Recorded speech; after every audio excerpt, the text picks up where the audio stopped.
Beauty. What is it?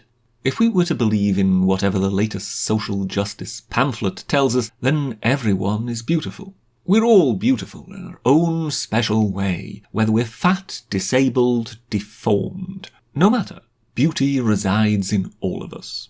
We're all the same, equally beautiful. Except we're not in the slightest.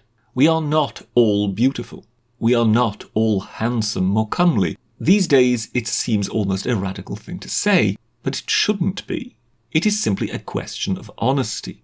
Not everyone can be beautiful. What is beauty? Is it really just something everyone has? A common thing? No, it is not.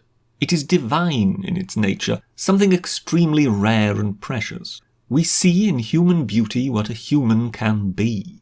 It raises us, lifts our spirits, just to know that it exists. Yet so too can it make us ache with longing. Yet we are told beauty is merely subjective. It lies only in the eye of the beholder, and thus beauty can be anything and can reside in anyone. All is relative, and so is beauty.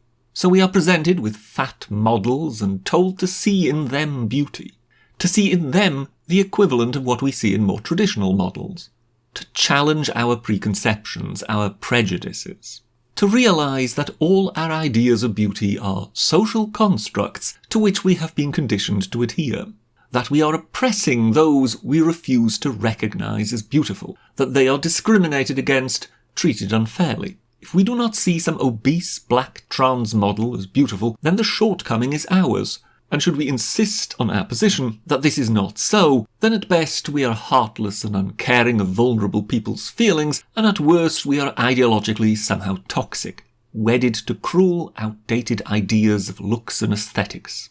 But at the heart of this is a lie, a great big lie, that not to regard someone as beautiful is to deny them that status, to refuse them something they deserve as much as any other person. Beauty is not a skill, it is not acquired, you cannot learn it.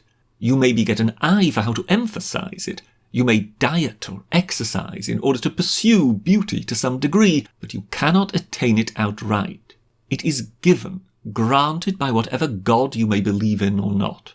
It is thus unfair. It is not given to the worthy, the deserving, those who have worked for it.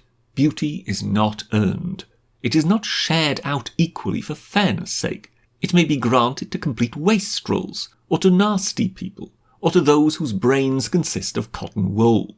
And yet it exists. It breathes. It lives. Whatever divinity rests within beauty exists within some people, and it does not exist in most others.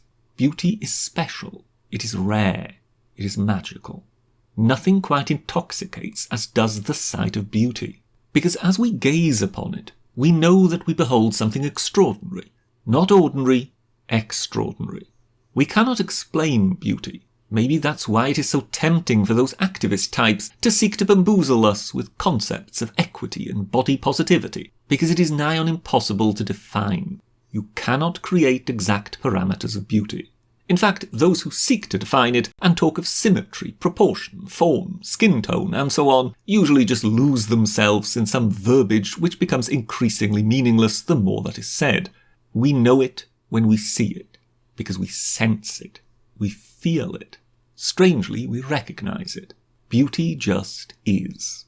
It defies our ability to comprehend. Maybe beauty is a somewhat spiritual thing, for it touches us, it touches the heart, it is lovable, adorable, almost unearthly. But those at war with beauty will insist they only see prettiness. They see surface.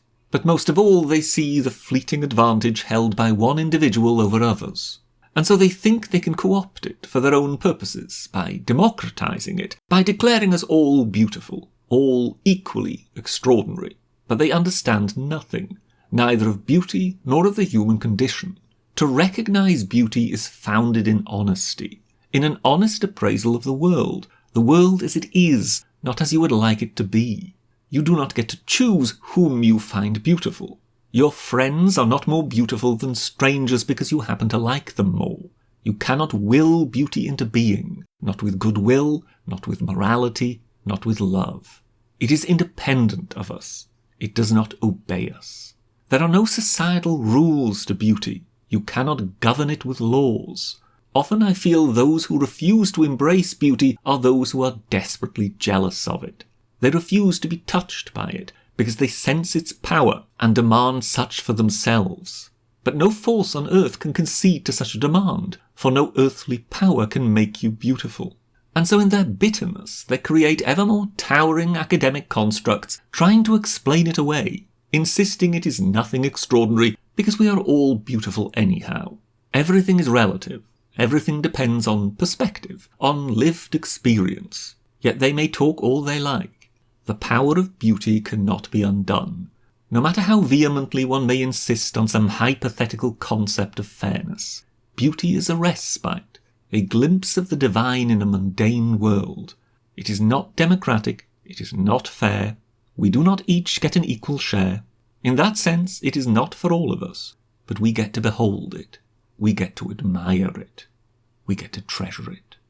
And that must be enough. That is all from the Cyberpass for now. Thank you very much, and goodbye.